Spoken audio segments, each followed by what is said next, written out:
शक्ति को नमन। स्टूडियो में आपका हार्दिक स्वागत, अभिनंदन है, सत्कार है। सनातन सत्य, दृष्टि विज्ञान, जैसी दृष्टि वैसी सृष्टि कार्यक्रम के अंतर्गत हम आपको कुदरती रचना और कुदरत के कानून के तहत आपको एक सुख, परमानेंट सुख देने की स्थिति पैदा करना चाहते हैं।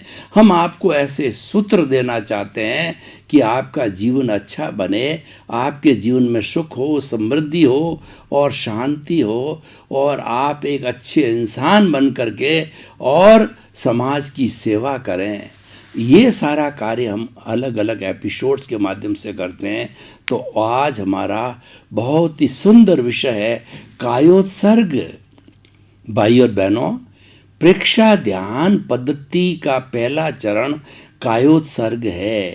प्रेक्षा ध्यान का अर्थ होता है, प्रेक्षा का मतलब देखना, ध्यान का मतलब गहराई में जाकर के और देखना कैसे, राग द्वेष मुक्त होकर गहराई में जाकर देखना प्रेक्षा ध्यान है। चाहे आप बंद आंख से देखो, चाहे खुली आंख से देखो, जो भी चिंतन चल रहा है आपके मस्तिष्क के अंदर, क्योंकि हर क्षण व्यक्ति चिंतन करता रहता है, उस चिंतन के साथ में राग द्वेष नहीं जोड़ना चाहिए।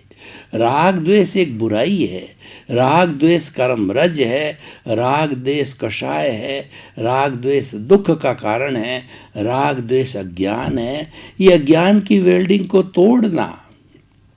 अगर हम राग द्वेष विजेता बन जाते हैं तो वह समय दूर नहीं है कि हमको शाश्वत सुख की प्राप्ति हो जाए।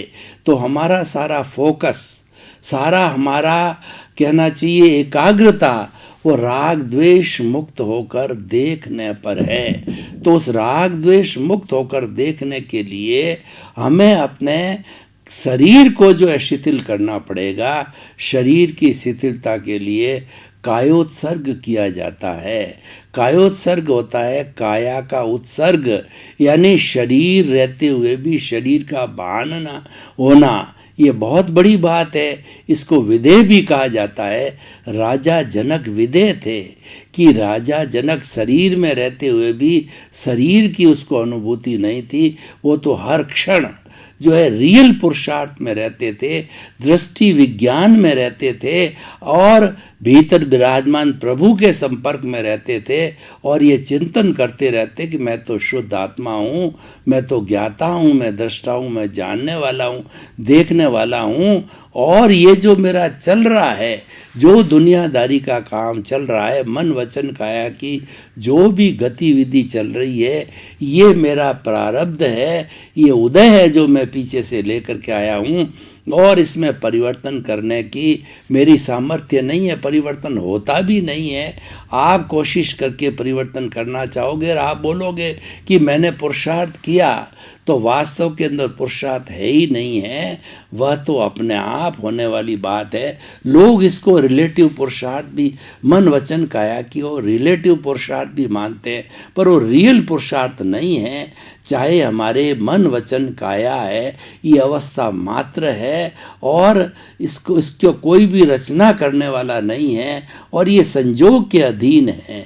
ये अवस्था है वो पराधीन होती है। इसीलिए सूक्ष्म संजोग, वाणी के संयोग, स्थूल संजोग सब पर है, पराधीन है।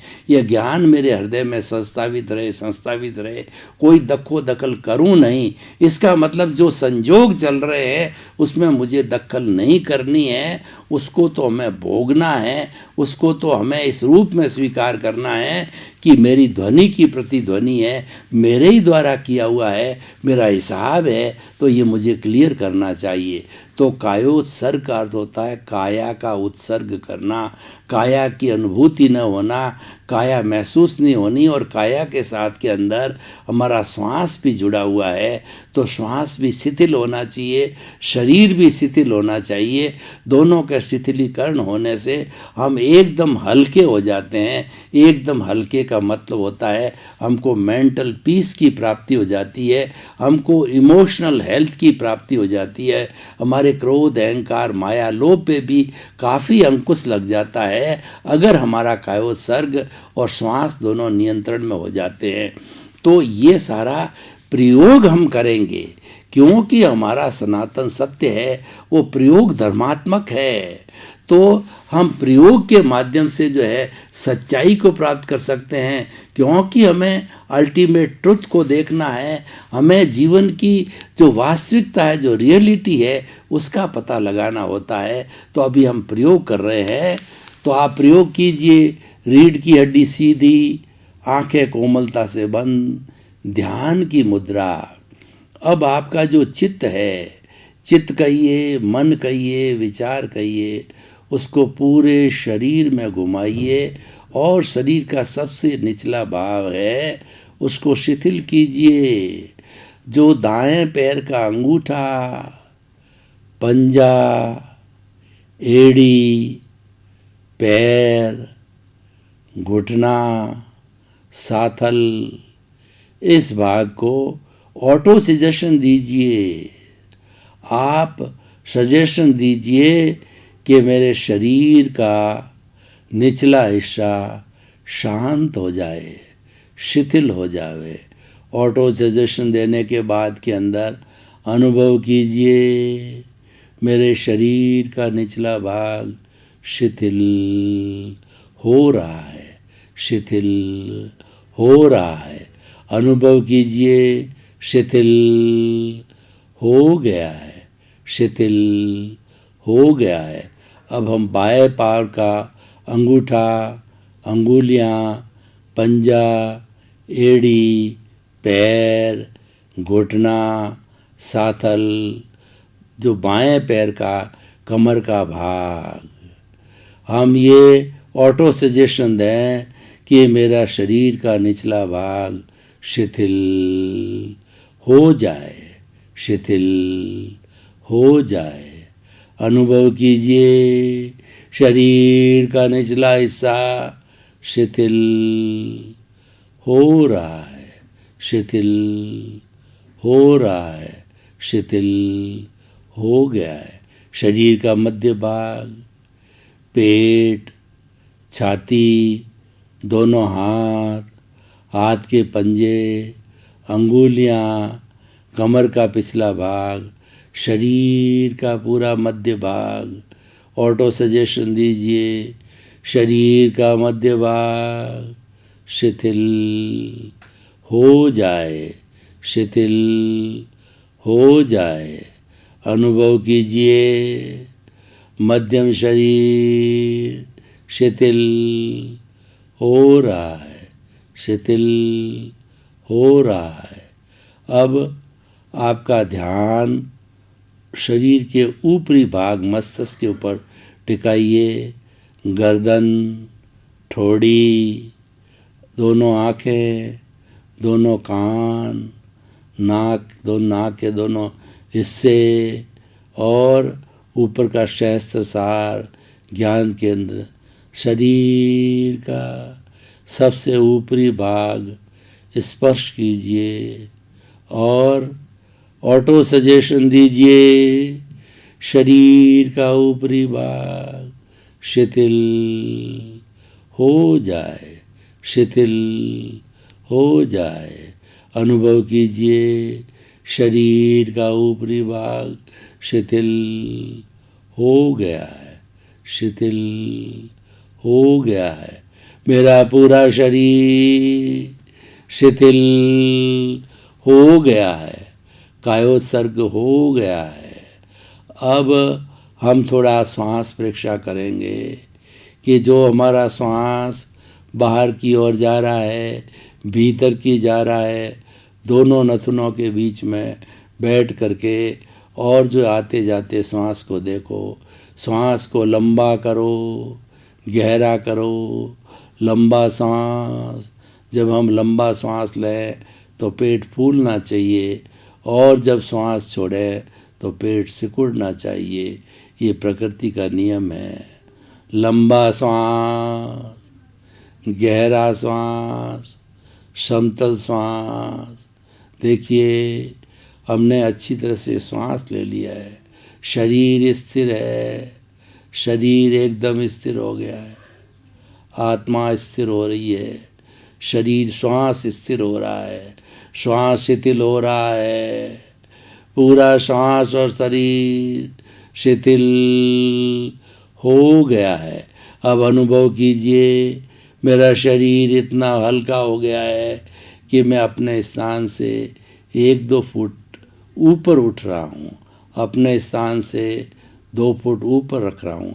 इतना शिथिल, इतना शिथिल, इतना शिथिल, पूरा शरीर रुई की भांति शिथिल हो गया है, शिथिल हो गया है। इस तरीके से हमारा काया सर्ग सद गया है। अब आप धीरे धीरे आंखें खोलिए और आपने प्रभु की उपासना की, प्रभु ने आपको आशीर्वाद दिया, वो आशीर्वाद आपका हाथ की हथेलियों पर आ गया है और हाथ की हथेलियों को प्रभु के आशीर्वाद को सिर पर लगाइए। 3 बार हथेली को मसल करके 3 बार अपने सिर पर प्रभु का आशीर्वाद लीजिए। ओम शांति, ओम शांति, ओम शांति। ये कायोत्सर्ग का प्रयोग हुआ भाई और बहनों। कायोत्सर्ग के प्रयोग में आपने देखा कि शरीर इतना शिथिल हो गया कि अपने स्थान से 1 फुट ऊपर लगने लग गया। जब शरीर के रोम रोम में शिथिलता आ जाती है, शरीर टेंशन फ्री हो जाता है, कोई अकड़न नहीं, कोई जकड़न नहीं, कोई तनाव नहीं, और न कोई स्ट्रेस है, न कोई स्ट्रेन है, न कोई दुख है, न कोई दर्द है। आनंद की स्थिति आ जाती है। तो आनंद की स्थिति आने पर हमको एक सुख की प्राप्ति होती है और धीरे धीरे अभ्यास करके ये सुख जो है आगे बढ़ने लग जाता है और टेम्परेरी से परमानेंट सुख की स्थिति आ जाती है। क्योंकि कोई भी हम कार्य करते हैं तो श्वास और शरीर ये भारी पड़ते हैं। श्वास का तो ऐसा है, कोई व्यक्ति अपराध करता है, आतंकवादी है और मिलावट करता है, कोई भी तरह की जो है हिंसा की प्रवृत्ति करता है, अपराध की प्रवृत्ति करता है, तो उसके श्वास की संख्या बढ़ जाती है। नॉर्मल व्यक्ति 1 मिनट के अंदर टेंशन फ्री है और बड़े ही वह शांति से बैठा हुआ है, तो 1 मिनट में 16 सांस लेता है। एक श्वास आया और एक श्वास गया, ये पूरा एक्सहेल इनहेल एक श्वास बनता है। तो ऐसा जो व्यक्ति जो है 1 मिनट में 16 सांस लेता, आप घड़ी लेकर के बैठ जाइए।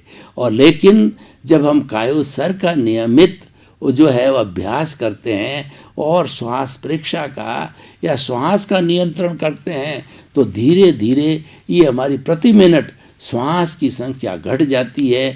ये 16 से 14, 12, 10 और 8 तक पहुंच जाती है। जब 12 और 14 तक ये श्वास की संख्या रिड्यूस हो जाती है तो व्यक्ति को कभी क्रोध, अहंकार, माया, लोभ आ नहीं सकता। वैसा व्यक्ति कभी शोषण कर नहीं सकता, उसके जीवन के अंदर बुराइयां आ नहीं सकती।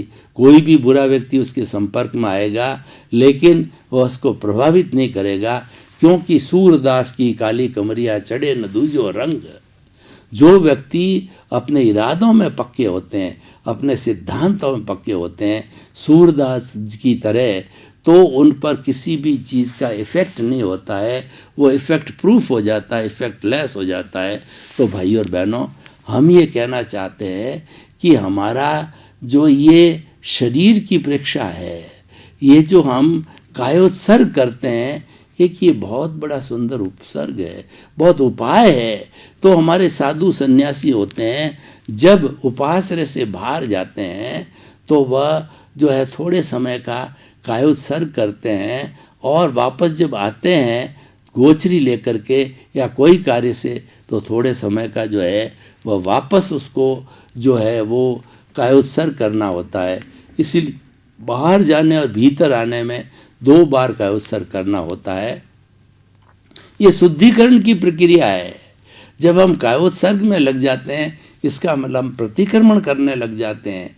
हमने किसी के साथ अतिक्रमण किया तो उसको ठीक करने का, उसको सब्लिमेशन करने का, उसको शुद्ध करने का तरीका ये है कि आप उस अतिक्रमण का प्रतिक्रमण करो और प्रतिक्रमण करने से शुद्धता की अवस्था आती। कैसे आती है, मैं आपको उदाहरण देना चाहता हूँ कि मान लीजिए मेरा ये कपड़ा है, बिल्कुल वाइट है, इस वाइट के ऊपर कुछ काली चीज़ पड़ गई, कालक लग गई, तो ऐसा दाग लग गया कि ये पानी से नॉर्मल धोया नहीं जाता है।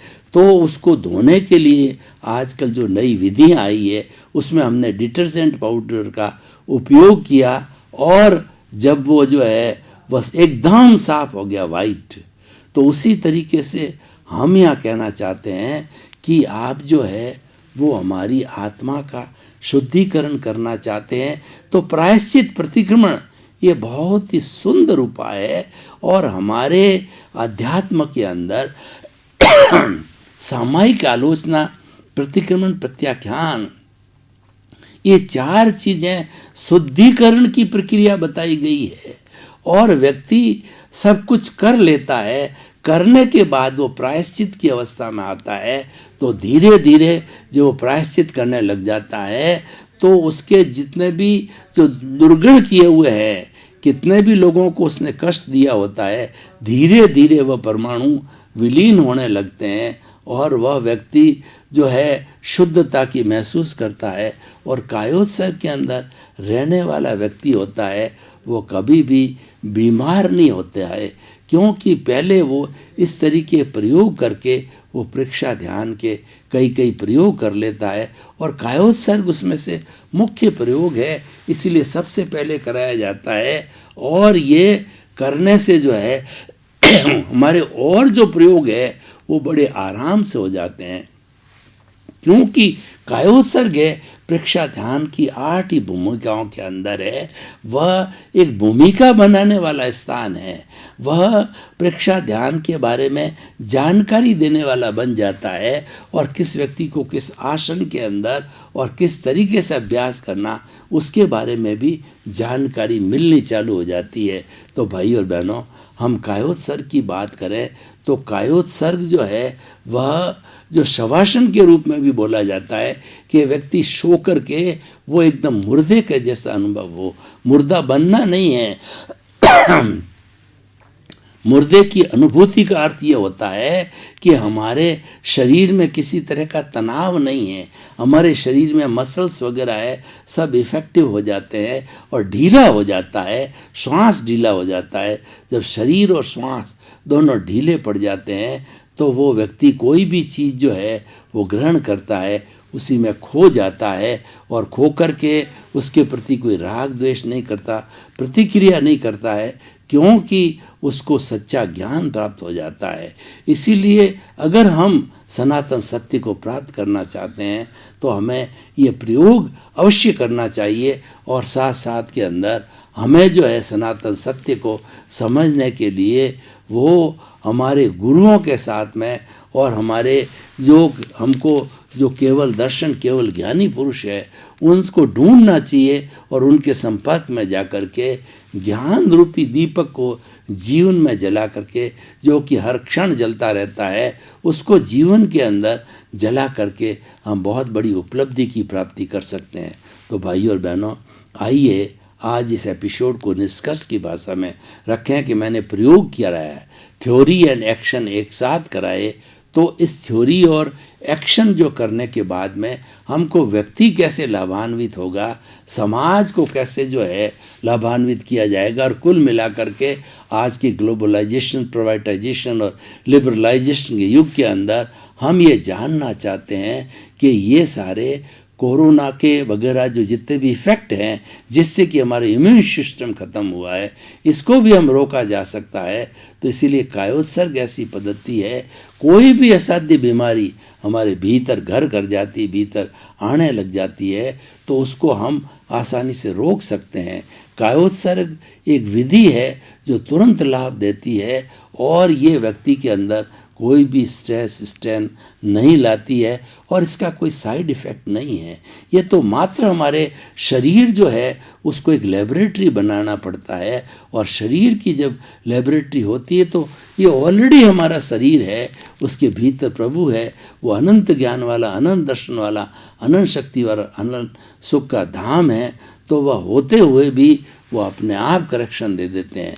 तो भाई और बहनों, आइए हम इस बात को समझें कि कायोत्सर्ग है हमारे जीवन के अंदर बहुत बड़ा उपयोगी तत्व और बड़े बड़े जादूगर वगैरह होते हैं, तो वो इस कार्यक्रम को प्रारंभ करने के लिए अपना जो है पहले से कायोत्सर्ग कर लेते हैं। तो कायोत्सर्ग करने से उनका शरीर बहुत हल्का पड़ जाता है और उसको प्रश्न का उत्तर देने में उनको कोई भी तकलीफ नहीं होती है, क्योंकि ज्ञान भीतर से आना चालू होता है। देखिए कि जब हमारा शरीर स्थिर हो जाता है, शरीर हमारा शिथिल हो जाता है, श्वास शिथिल हो जाता है, तो फिर बचता क्या है?